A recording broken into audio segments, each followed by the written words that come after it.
بسم الله الرحمن الرحیم. السلام علیکم ګرانو زده کوونکو. هیله ده چې روغ جوړ او خوشحاله اوسئ او د دې رخصتیانو نه مو څخه ګټه اخیستې وي او خپل زده کړې او خپل لیکل او کورنۍ دندې ټولې ترسره کړې وي.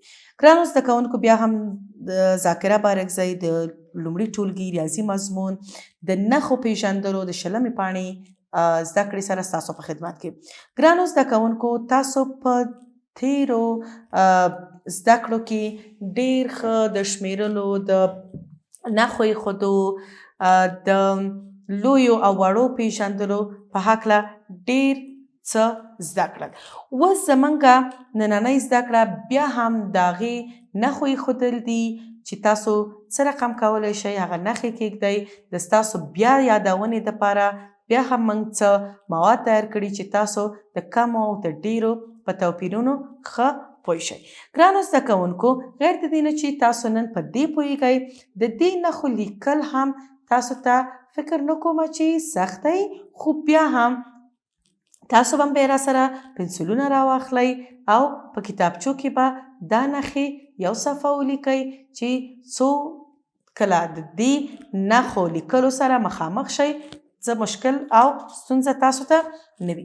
ګرانو زده کوونکو، دلته بیا هم منګه چې دی نښې هم لرو، انځورونه هم لرو، شکلونه هم لرو چې دې کې تاسو بیا د لوی، کوچني او د مساوي علامو شاهدان هستئ چې تاسو بیا ګورئ چې هماغسې شکلونه، عددونه او بعضې نه یوازې موږ په شکلونه کولی شو، په دې شکل باندې چې کله موږ دا شمیرو په دې باندې سر کې عدد لیکو چې یا دا 10 دانې دي یا 15 دانې دي یا هر څو دانې چې دي.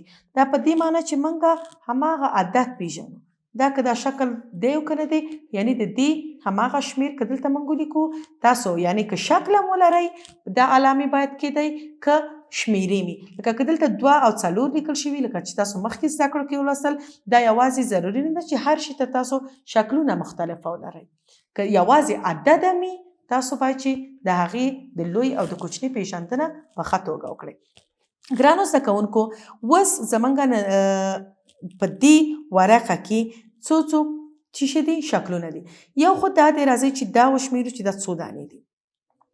1 2 3 4 5 6 7 8. ښه، 8 دانې دا دي او 1 2 3 4 5 6 7 8 دانې هم دا دي، خو دا یې لږ په منظمه شکل په منظمه توګه ایښي دي، دا لږ ګډوډ دي، خو 8 دي. څنګه چې ما تاسو ته مخکې ویلي چې یوازې شکلونه مهمه نه دي، تاسو شیږدئ کولی شئ چې یوازې عدد هم ولیکئ او هغې کې د لوی او د کوچني نښو پیژندنه وکړئ. ښه ګرانو، دلته اوس تاسو دې خواته، ښي خواته او چپ خواته دواړو ته چې لرئ 8. دلته باید کومه علامه کیدی؟ مساوي، یعنی چې دواړه خواوې یو برابر دي. ښه، دلته اوس تاسو بیا لرئ بل شکل 1 2 3 4 5 6 7. دې خوا څو دي؟ 1 2 3 4 5 6 8.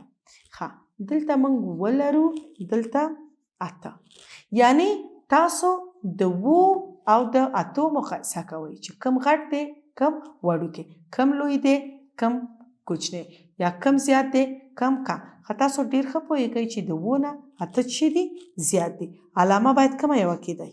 دا.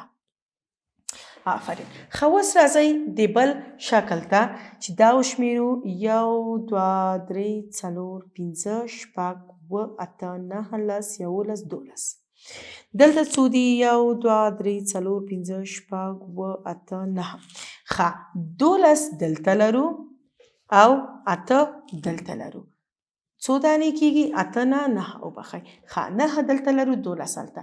خو تاسو ته ښکاریم چې دا برخه ډیره ده، علامه باید کومه یوه راشي؟ ده، ځکه خوله یې د ډیر عدد طرف ته باید خلاصئ.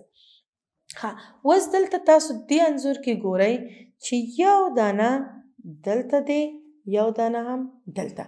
ښه، که د دې د منځ څنګه چې دلته تاسو دا غشي ګورئ، دلته ښودلي چې د منځ دا سپین ټکي تاسو شمیرئ.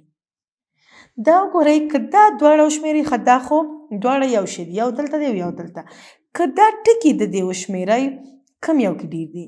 1 2 3 4 5 6 7 8 9 10 11 12 13 14 15.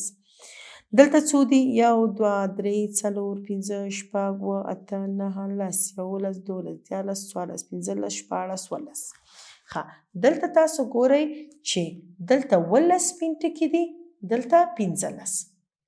دلته 2 ټکي دي نه ډېر دي. که یوازې د دې دواړو پرتله یا مقایسه وکړو باید مساوي ولیکو. که د دې سپینو ټکو وکړو نو کوم یو کې ډېر دي؟ دې کې ډېر دي. انشاءالله چې تاسو په دې ډېر ښه پوه شوي یاستئ. ښه ګرانو زده کوونکو، اوس په دې ورقه کې موږ علامې نه لرو. دا باید چې موږ خپله پیدا کړو، خپله پوه شو چې کومه علامه چیرته ده. اوسه پورې خو موږ ته علامې لیکل شوې وي په هره ورقه کې او موږ هغې د مخې نه لیدل او بیا هم دلته لیکل. اوس علامې نشته دې ورقه کې او موږ باید خپله پوه شو چې د علامت څه رقم لیکل کېږي، څنګه باید ولیکو، کوم ځای کې باید ولیکو. نو راځئ چې دا ځکه چې آخري برخه ده زموږ د نښو لیکلو او پیژندلو، نو باید چې اوس خپله پوه شو چې کوم علامه چیرته ولیکو. ښه راځئ چې دلته دا انځور وګورو. په دې انځور کې په دې ورقه کې مختلف انځورونه، مختلف شکلونه دي چې د دوی شمیر باید موږ معلوم کړو. دلته موږ وریځ لرو، یوه وریځ ده باران څاڅکو سره. دلته بیا هم څو دي؟ 1 2 وریځې دي د باران څاڅکو سره. یو ډېر دی که 2؟ آفرین 2. ښه علامه څه رقم، نښه څه رقم لیکل کېده؟ یو خط داسې راته، بل خط خوا کې داسې چې شي د ډېرو طرف ته. اوس راځئ چې د لمر انځورونه یا شکلونه وګورو چې دلته څو دانې دي؟ 1 2.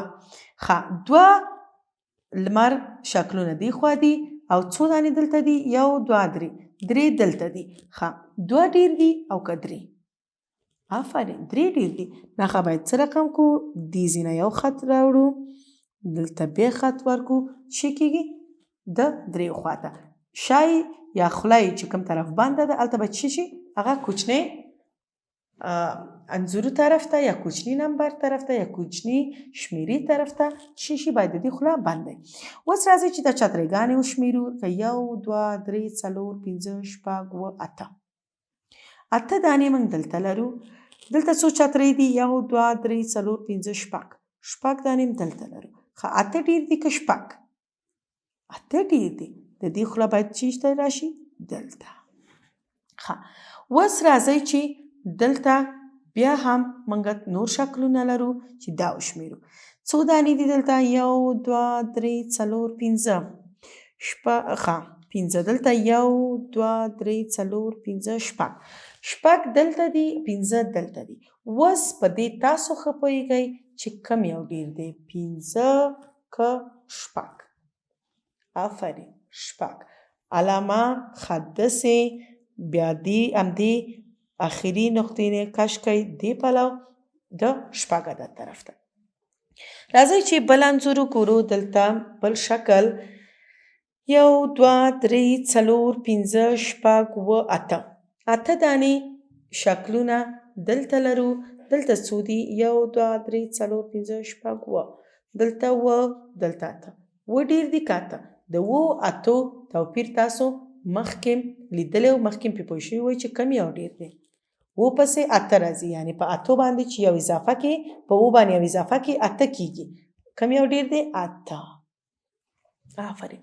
ښه اوس راځو د اخرنۍ ورقې اخرنۍ برخې ته چې دلته باید پوه شو چې دلته څه وکړو. دلته 1 2 3 4 5. 5 ګلان دلته دي. 1 2 3 4 5 6. 6 ګلان دلته دي. د 5 او د 6 توپیر هم تاسو پوهېږئ چې 6 د 5 نه یو عدد ډېر دی، ځکه دا نښه دې خواته ږدو. ښه ګرانو زده کوونکو، په دې کې په څو ورقو کې موږ نښې لرلې، هغې د مخې نښې لیکلې، د نښو لیکل، د دې باندې پوهېدل چې چېرته باید ډېر ولیکو، چېرته کم ولیکو، کومه نښه چېرته کېږدو. په دې موږ ډېر ښه پوه شو. اوس تاسو ته صرف که د دې نښې په لیکنه کې تاسو ستونزه لرئ چې دا نښه تاسو څه رقم ولیکئ او دا نښه لکه تاسو کوم ځینه شروع کوئ څه رقم ولیکئ او که تاسو داسې ورقې ونه لرئ شکلونه ونه لرئ تاسو څنګه کولی شئ چې د لوی کوچني د زیات او د کم توپیر وکړئ. دلته ګرانو ما تاسو ته ویلي چې اسانه طریقه دغسې د ټکو ایښودلو ده. که تاسو غواړئ کم او زیات معلوم کړئ دلته ګورئ هیڅ په ساده طریقه باندې که 1 2 3 4 5 6 7 8 9 دلته موږ 9 ټکي کېښودل دلته دا کېدی 15 دانې کم ډیر دی دا خوله باید چې کوم طرف ته خلاصئ د دې طرف ته. علامه څنګه لیکل کېږي پاس نه یو خط وباسئ په دې شکل دا خط چې کوم ځای نه خلاص شو بیرته هغې نه یو خط دې طرف ته ولیکئ. که کله تاسو خپل لاس هم داسې ونیسئ تاسو ښه پوهېږئ چې څه رقم دی ستاسو لاس دې خواته خلاص دی. دلته چې ګوتې م خلاصې دي کوم یو عدد باید ولیکل شي لوی عدد زیات عدد او شاته یې کم عدد. ښه که تاسو ټکي م نږدئ مثلا دلته لیکئ 2 5 ښه اوس 2 ډېر دي که 15 آفرین 15 د دې خوله باید د دې طرف ته خلاصئ.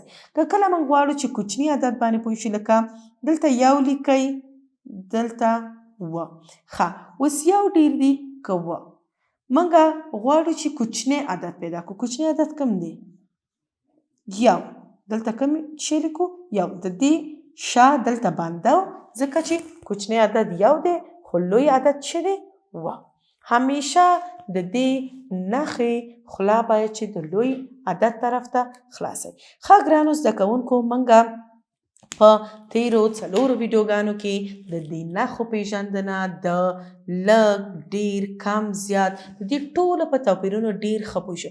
انشاءالله چې تاسو د دې زده کړې نه څه اخیستي او هیڅکله پکې ستونزه ونه لرئ. که بیا هم تاسو ستونزه لرله یعنې بار بار کولی شئ چې وګورئ خپل ځان سره تکرار کړئ په کتابچو کې عددونه ولیکئ او هغې سره دا نښې وکاروئ. تر راتلونکي زده کړې پورې چې بیا ستاسو په خدمت کې حاضرېږم تاسو په لوی الله سپارم. خوشحاله او سوکاله اوسئ.